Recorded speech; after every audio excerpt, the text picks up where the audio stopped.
We're live. Are we live? Ladies and Says gentlemen, 8 people are waiting. what does it look like? We're On, live. are we live? We are live. Ladies and Says gentlemen. 8 people are waiting. Okay, it is a big delay. We're live. Are we live? We are live. Hello, everyone. I'm hoping that we have successfully hacked into the back end of YouTube and appeared. Our continents are here for a live stream. Myself, Frida Weisel, with my very honorable guest, Zelda from Miami, Florida. This is going to be the first time I do a live stream where I have a guest. So, I thought it was apt to invite my very, very, very, very dear and precious friend Zelda, who actually is very involved with the production of my channel and is very helpful. And I really wanted you all to meet Zelda. Before we begin, if you can just say hello in the chat, those of you who are here on Thursday, February 26th at 2 p.m. So we know that actually we did hack into the mainframe successfully. It looks like we're visible because Dentist Jeff has commented on your beret after I published the Thank video you. today. Thank you. And it's very becoming on you, Red.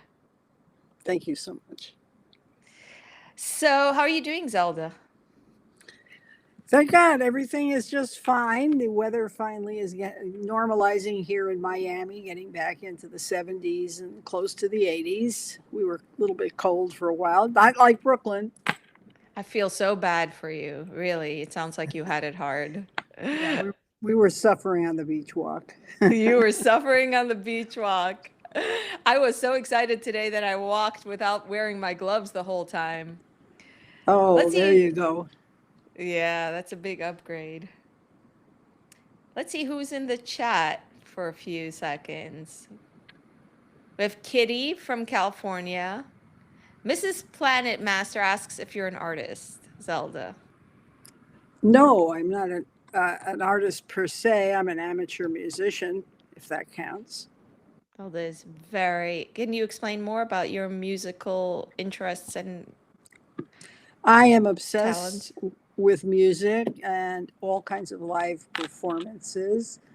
I play quite a number of instruments, not all that well, but I enjoy every minute. A lot of the genesis for playing the instruments came out of dreams where I would wake up and say, I have to play the clarinet and would pursue it. And so the library of instruments has grown from clarinet to saxophone to accordion to trombone to sousaphone to piano. Lovely. And you were involved with music radio in Yes, your career. I worked in major jazz radio in New York City back in the 70s. Cool. I love that side of you. And you're very involved. You're also a Yiddish speaking, involved in the Yiddish world, and you've been very involved with helping me with my work on YouTube. That is correct.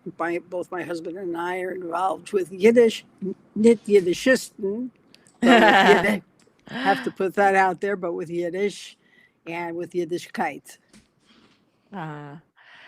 Lovely. So today, I'm sure you saw on Twitter, I got some flack, Yiddishkeit related. So you want to? We can chat a little bit. Let's just roll with it. Sounds good. Sure. We'll just chat. Okay, shoot the breeze. Great. Let's shoot the breeze. First of all, let me put it out there that we were going to do this on the snow day. Yes. We were all planned out, and the thumbnail even has my homemade photo of the snow. And I have been dealing with what seems to be migraines. I don't know what they are. The doctor thinks they're migraines. I've gotten some kind of migraine medication that I started to take, but I've been sort of not myself and still not. But we're here, and we're taking it very easy. Yeah, but mostly yourself. That is one little aspect, but yes, mostly yourself. I like that. That's very sweet. Um, so one of the big things that everyone is talking about right now is that this big YouTuber, Tyler Oliveira, has come out with another video supposedly exposing the Jewish community. Did you watch it? I did not watch it. I watched the first video and your brilliant refutation point by point. However, I don't think he's worth anybody's time. It's just another version of the same thing to get clicks, to get people, especially for Yidden, for Jews, to that we should justify ourselves and justify our actions. And you know what? We don't need to do that, and especially not with someone like that who has really no intention of goodwill whatsoever. What do you think people in the community, in the streets, should do if they come upon a YouTuber like him or someone similar who is asking questions in the streets? I think that's a very, very difficult thing to answer because there are so many good people that might be asking questions in a sincere way. But once somebody is exposed like this Tyler, I think the right course of action is just not to speak to him. But it's a double-edged sword because there's a lot of good people doing a lot of great informative work, and I would hate it to be an all or nothing, like don't talk to anybody. Yeah, let's all close ranks and stop talking. In Yeah, I Yeah, in fact, today someone on Twitter, some kind of rabbi, I don't want to create a bigger drama than it was, but it did raise a very legitimate conversation in my own head. Someone wrote that I paved the way for Tyler Oliveira, which was completely false. which Completely false. I totally disagree with that. Seeing how these kinds of narratives are created, I think I have nothing to do with the making of a character. I didn't inspire, I didn't pave any way. Different avenues paved the way. I feel like I saw these avenues get created in the back end. I saw these conspiracy theories, or I hate the word conspiracy theories, these theories or these ideas that the Jews are have too much control or are abusing the system or so on and so forth have been percolating in certain circles, and it doesn't come from me at all. But anyway, that comment was obviously surprising, because it's one thing to say, Frida, I don't like when you talk about the negative of the community, which people sometimes say, and I understand that. But to say that I paved the way, that felt too far. But it does bring up the question of, should we be talking about negative things when it potentially can be weaponized by those with an agenda to hurt the Jews? Well, the simple answer is that we always have to be genuine, and some things are negative or can be perceived as negative in certain instances. And I think it's how we approach it. Um, are we approaching it as Jews control the world, or are we saying that that this particular action does not resonate with me, and I would prefer to go in a different direction? There's all kinds of ways of having conversations. But if Yeah. you're if you're just looking for someone, to sensationalize, who obviously has no interest in Jews whatsoever. I don't think he has an interest in anything other than the success of his channel and whatever that might mean to him. I don't think he has any sincere or goodwill uh, towards asking questions of Jews. I'm sure that's true of other people. I haven't watched his channel because of the way he acts, but um, I would think if he were to question another group, he would be equally as disreputable. I actually had an interesting experience when his team contacted me while I was, I believe, in New Orleans. with a Mandel Fellowship.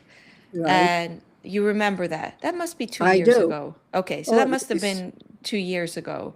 So his team contacted me and they said they're doing a story about Crown Heights and they were looking for a tour guide. Now, of course, the conflation between Crown Heights and Williamsburg is its own story. It's very irksome to me. It's like takes you 5 minutes of research to understand that I cannot do a tour of Crown Heights. But in the end, he went to Crown Heights and he showed the the synagogue where there was the big story about the illegal expansion. And even that story he didn't frame as the anti-Semitic trope it became in certain circles. In certain circles, it became twisted into this is part of this underground trafficking thing. Again, this is when I talk about these underground narratives that have become more overt lately. This is an example where the Chabad tunnel story was fodder for a lot of anti-Semitic narratives. Yes. And when Tyler Oliveira covered that, he hadn't yet realized that latching onto people's grievances about Jews is lucrative, I'm guessing. At the time, he thought what was lucrative is going after the big Columbia University, which was at the moment the butt of the people's outrage, or certain segments' outrage, because of the encampment and the anti-Israel protests. So his narrative at that moment that he latched onto was making the Columbia protests look crazy. Sometime between then, which was like 2 years ago, and now, he has discovered the anti Semitic world that exists Right. somewhere. And that those are a lot of hurt, aggrieved people who have bought into a false, I have to state, a false narrative that you can really refute about Jewish power, about so many different things, the Talmud, and also the goys, the concept of the Mhm. non-Jew as this some kind of really, really distorted narrative around what Jews see non-Jews as, based on certain verses in the Talmud. When I hear the word goy, which was to me in my childhood nothing of the sort, I can now hear so many of the connotations that anti-Semites have attached to it, which is a lot of um, aggrievement, like they're the victims, they're the small ones against the large ones. And I feel like Tyler Oliveira just by chance fell upon our. He realized that there is an opportunity here. I don't think he cares one way or another. He realized there's an opportunity and he is indeed successful, unfortunately. What is it going to help if we have a narrative? If we try to talk about it? Well, at this point, I don't think it helps at all. It just gives him more presence on the scene, you know? I mean, look, it's clear he doesn't care about Jews. I mean, to ask Jews in KJ, are you studying? Are you learning? Well, every Jewish man is learning for his whole life. So it doesn't mean he's not making a living. It doesn't mean he doesn't take care of his family. So it's completely out of context to present it as though learning substitutes for everything else. Yeah, yeah. And and uh, uh, and so when I saw this hit piece, I'm sure it's a hit piece on Lakewood. Um, I said it's not worth my time. It's just not worth my time. This is someone who does not care about people. He doesn't care about human beings. He doesn't care about the truth. He doesn't care about what's genuine. He cares about making his channel popular and whatever the byproduct of that is. Yeah, and it works. The truth is, rage, outrage sells, including the Jewish community responding so strongly. That is also, Yes. Yes. it's like Well, it. well, you find out once you find out, like after the first video that you refuted so well, is that if we keep responding, it's just like throwing gas on the fire and it's a favor to him. Yeah, but that's what we're doing now, Zelda. But I'm not actually responding. The truth is I'm not responding. I'm just talking to you No, but about it. I'm, It's on my mind. yeah, no, but I'm saying if we respond to him, if we write in comments, if we try to use logic, if we try to use truth, if we try to use sources, it won't make any difference. Yeah. So, so my way of addressing that is just to focus on other things. Yeah. Absolutely. I totally agree. In fact, I really like this post someone made Yes, X. on X. Well, I still call it Twitter, but I have a Okay. hard time with change.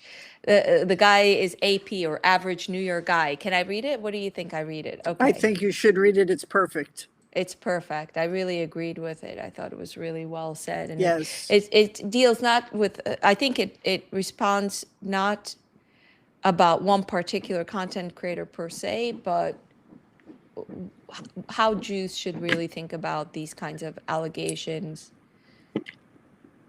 in He looks at general. it overall. It's great. Please read it. Okay, thank you. Quote, the anti-Semite, okay, it's by AP, the average New York guy from formerly Twitter, now X.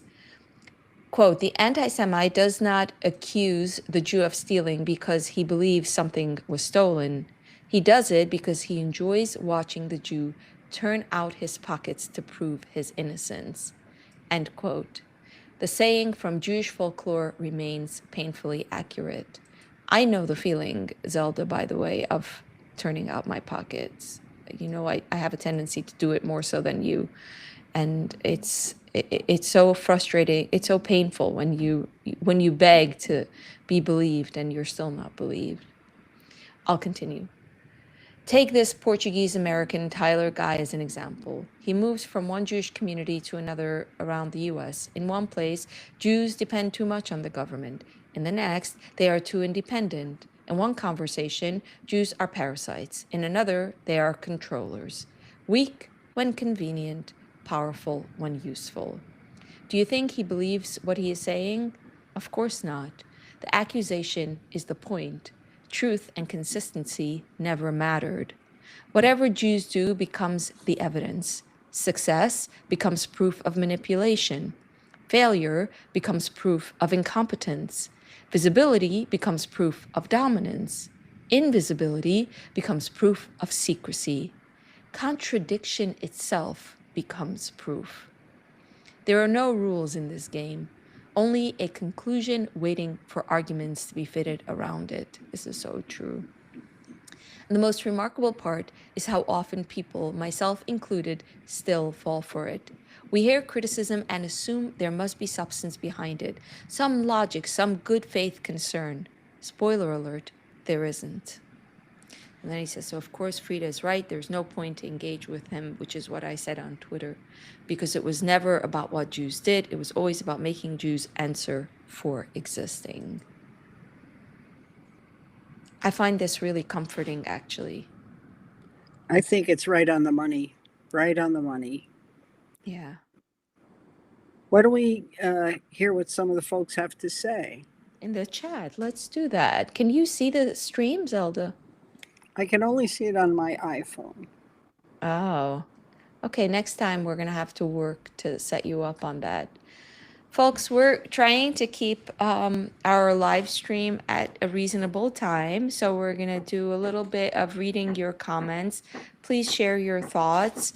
I want to say especially thank you to the wonderful Colleen, who I was so fortunate to meet with her partner on my tour, for the gift.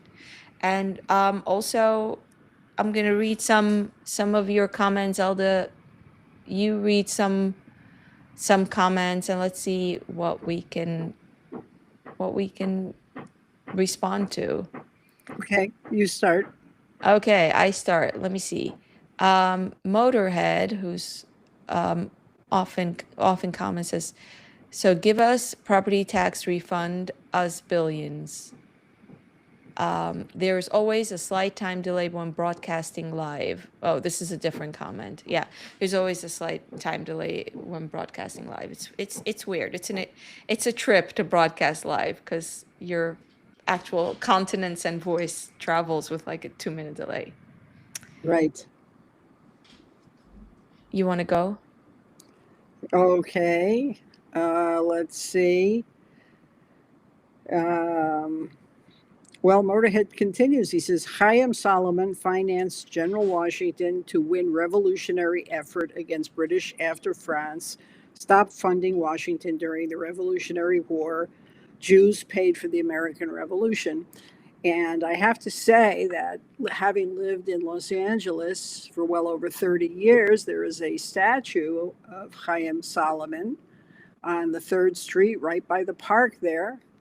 And this is absolutely acknowledged, and Motorhead 250 is on the money here. Got the Nice. history. Got the Nice. history. Nice. Well, this also makes me think of how we defend ourselves as legitimate citizens, which, of course, is another anti-Semitic accusation. Right.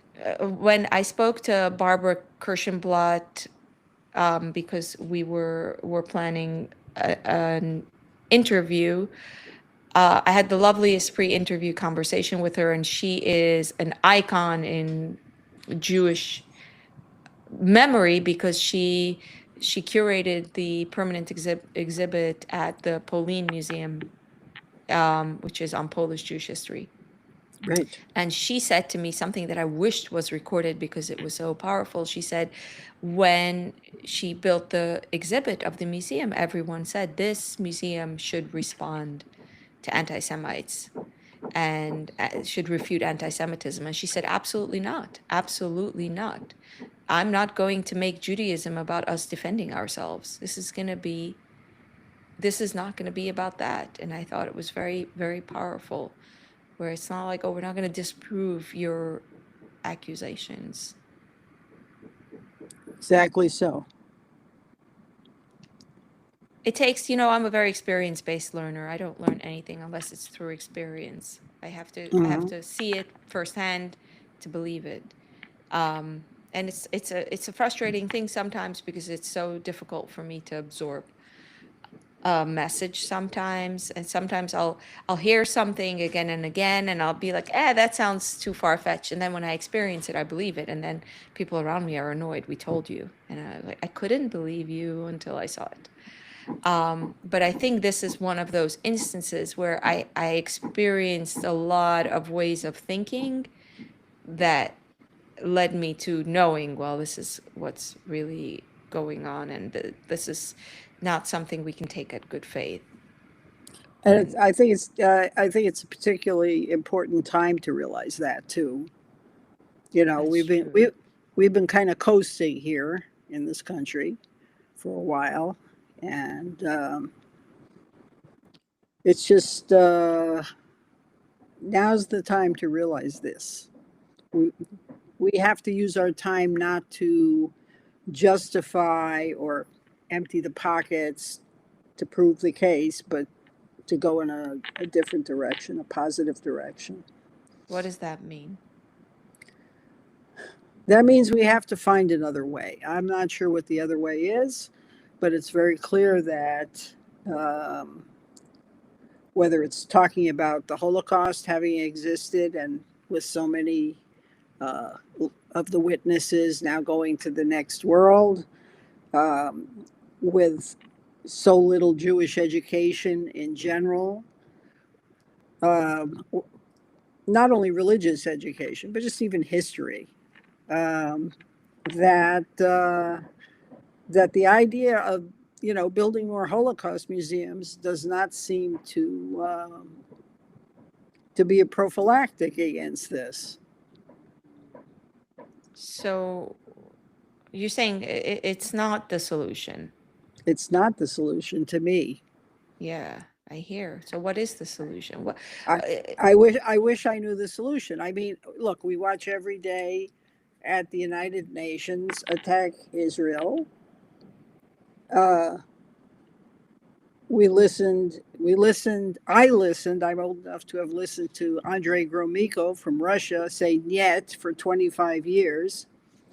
And now we have nations on the human rights commissions that are all human rights abusers. It's foxes in the hen house. We have gotten off track somehow, and there's a lot that needs to be rectified. And if you're asking me, do I know the way? No, I don't know the way. Yeah, that's ultimately the question. I think also the question is a lot about how we as a people can have a conversation that doesn't feel like we're just in a little huddle on the ball field and it's just us talking. And Right. maybe that's okay as well. Maybe that's It's probably necessary, but it has to expand. I mean, as I see it, there are societal issues in the 21st century in how ideas spread, in how emotional ideas spread, that Hmm. we as a society, and I'm not talking necessarily about anti-Semitism per se, but we as Hmm. a society have to think about and redress. And I don't know that we have figured out the tools, especially with regards to public conversations. How do we have healthy public dialogue in such a new climate where it's 60-second reels that are That's sped up? that's an essential question. There was a time when people of goodwill who disagreed could actually have a conversation and leave the conversation and still be friends, or if they were family members, they still came to the Thanksgiving dinner. There were no boycotts of family dinners or so on and so forth. So I don't what you're bringing up is very relevant. Yeah. It's funny today. I was looking at my comments on the response video I did to the Curious Joel video. Someone left a comment saying, "It's 3 minutes in and you haven't even begun. I'm changing channel." And I'm like, Oh my.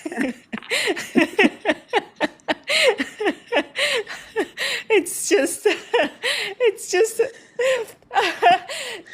the judge will be like, 30 seconds, you haven't convinced me going to prison. That's it. And I'm Yeah. done. Well, If it's this is the future. but that's a lot of what's happening. I mean, look, I'm not a person who does this, but I know when I'm on the subway and I see people going like this, I say, how can you possibly absorb even anything When you do that, when you I do that? watch also. Yeah, I know. It's amazing. It's amazing. We live in very strange times. Okay, let's look at other comments.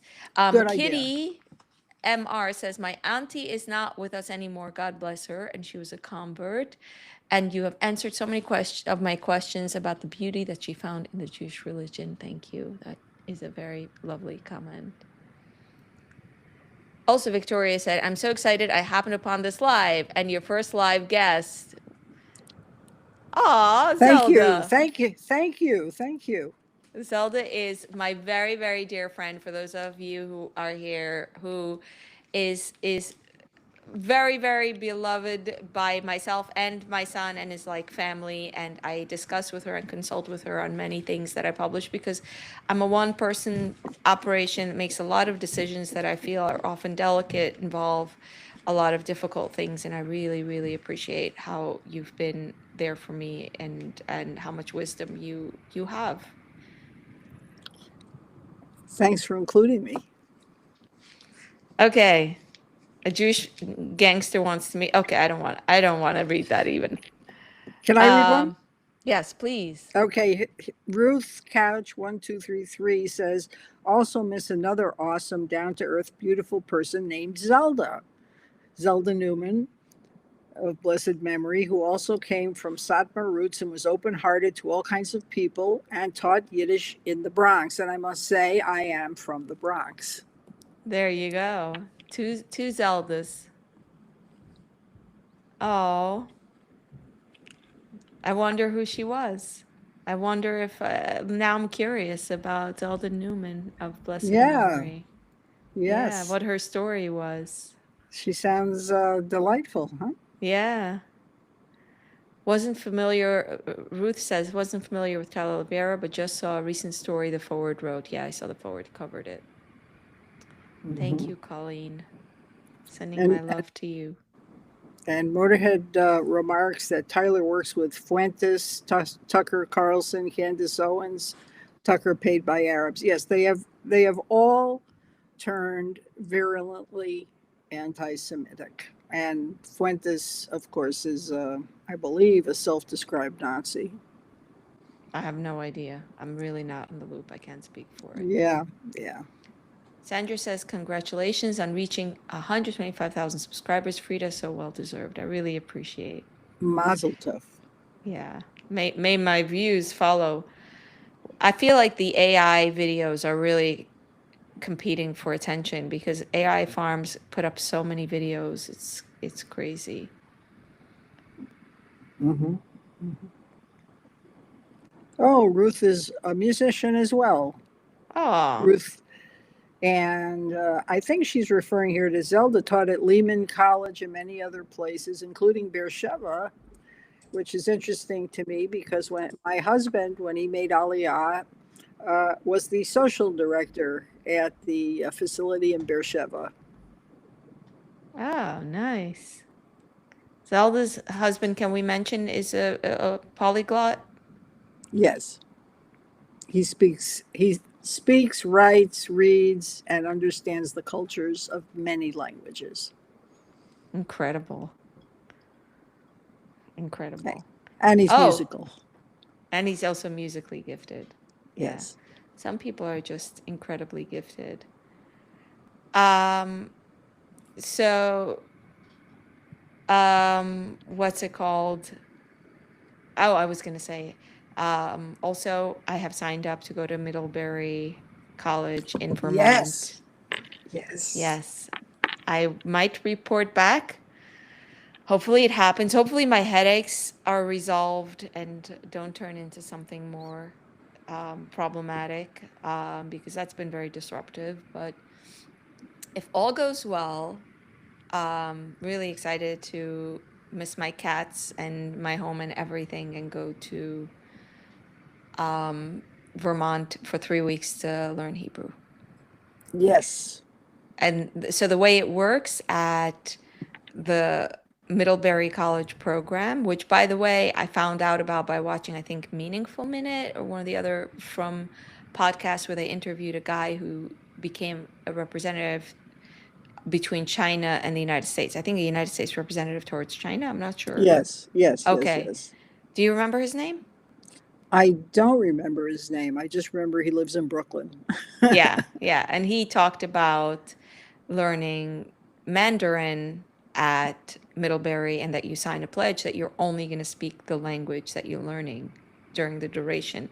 And you can do 7 weeks or 3 weeks. And 7 weeks, I wish I could, but I can't. So I signed up for 3 weeks where I signed a pledge that I'll only speak Hebrew. Even if you can't speak any Hebrew, if you're just a beginner, you're supposed to keep to the pledge as much as reasonable. Obviously, if you need to go to a doctor, you don't have to be like,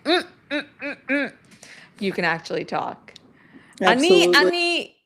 I can see a comedy happening. What a great opportunity, and perfect for you in terms of research as well as conversation. Yeah, it's very necessary for my work. If there's a lot of work being put out about the Jewish community that's in Hebrew, and it's always been necessary. You can't really study the Jewish community without knowing one of its most used languages, and Hebrew has always been a goal of mine, so I'm excited about that. Someone wrote a comment. Debbie Watermelon wrote, "Uh-oh, I'm out. That is BS, Candace truth." And My father's family died from Hitler. Israel is the worst enemy of the Jews. mhm. Marnie says, not Jewish, but wished I had visited the deli food. Yes. Oh, my black and white cookie. Oh, please. Oh my That- God. Da da da da. Da da da da. Okay. So, this is an interesting black and white cookie. I have an idea. How's Yes. this for one black? Back one back black- to back. Back to back. back to back. So, I'm on this hunt to try black and white cookies. In fact, Zelda and I tried one that was a crispy cookie. What did you think of that?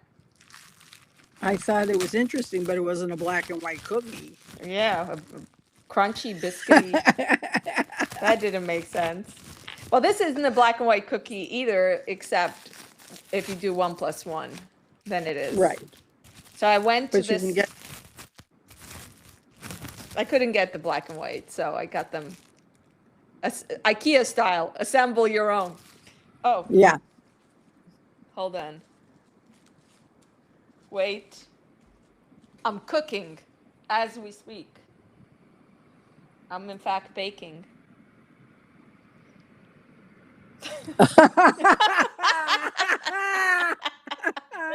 Are you ready? This is a stroke of genius. The reason I have 2 cookies actually is one for you, Zelda, Thank you. I know. and one, of I'm course, coming. for the I'm lovely coming people in over. the chat. I'm coming over. Everyone is invited to partake. Are you guys okay with me tasting it on the live? Please. Okay, great. So I'm going to taste the white first.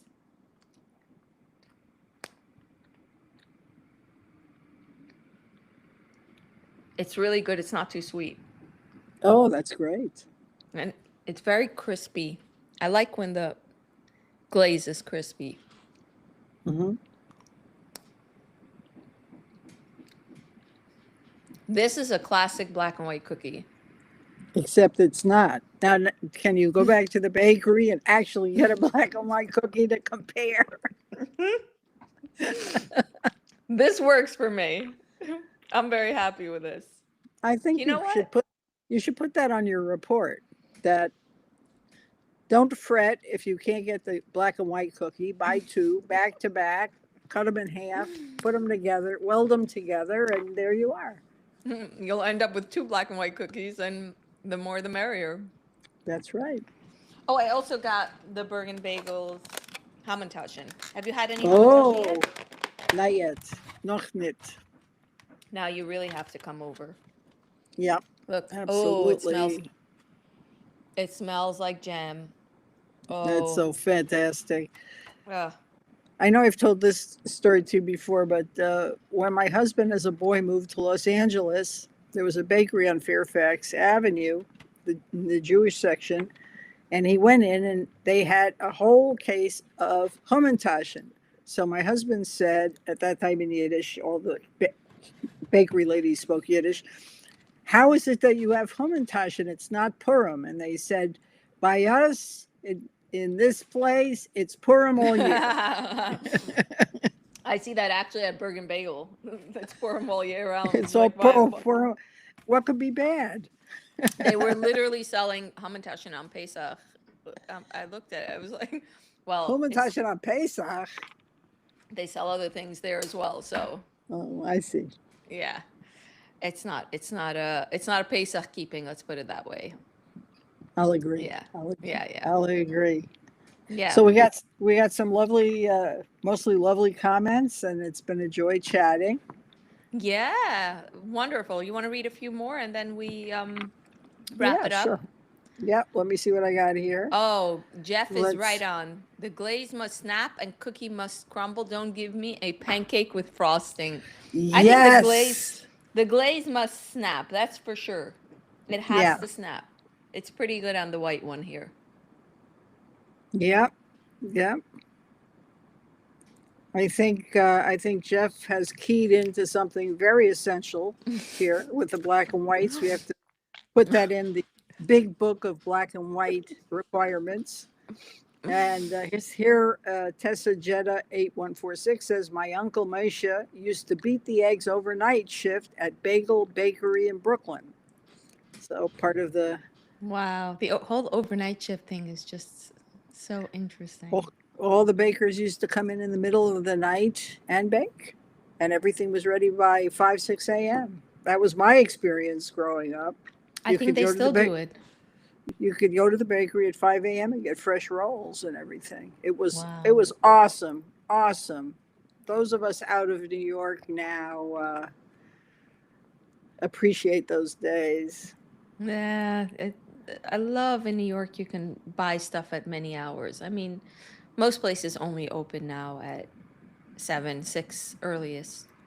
That's still early in Miami. That doesn't happen. Ruth again says, yes, where there's a will, there's a way. Or as my father would say, where there's a will, there's a relative.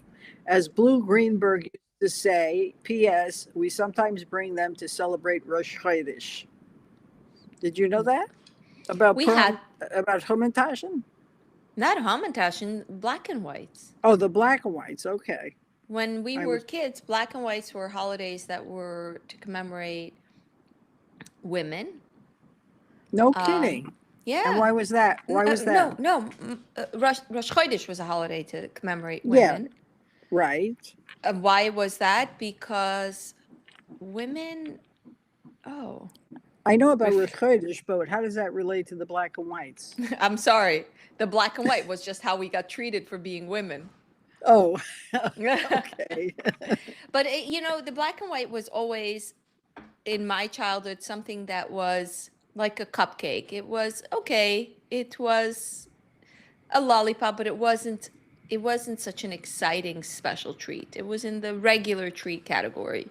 And Yes, now it's getting fairly out of fashion where newer, more interesting inventions are displacing it.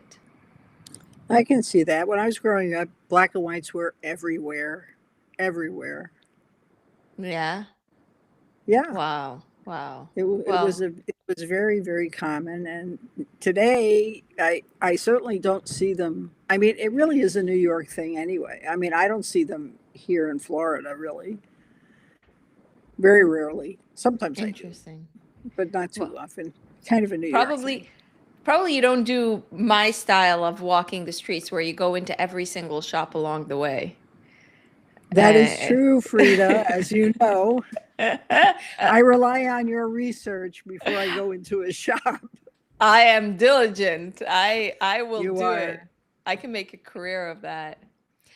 Well, Zelda, thank you so much for Thank chatting you. with me. I wish that you guys could share in my black and white cookie and also the hamantash. And I have to say, these are really good hamantaschen from Bergen Bagel. They're very melt in your mouth kind of, which I Delish. like. Delicious. Perfect with coffee. I'm happy with it. Yeah. Well, thank you, Zelda, for Thank sharing you. and being on this live. And thank you everyone who came and for all of your being so wonderful always in the comments and participating in this channel. It's a pleasure to get to know you a little bit in the comments and in life and so on. Sei gesund, everyone. Bye bye. I think I pressed end.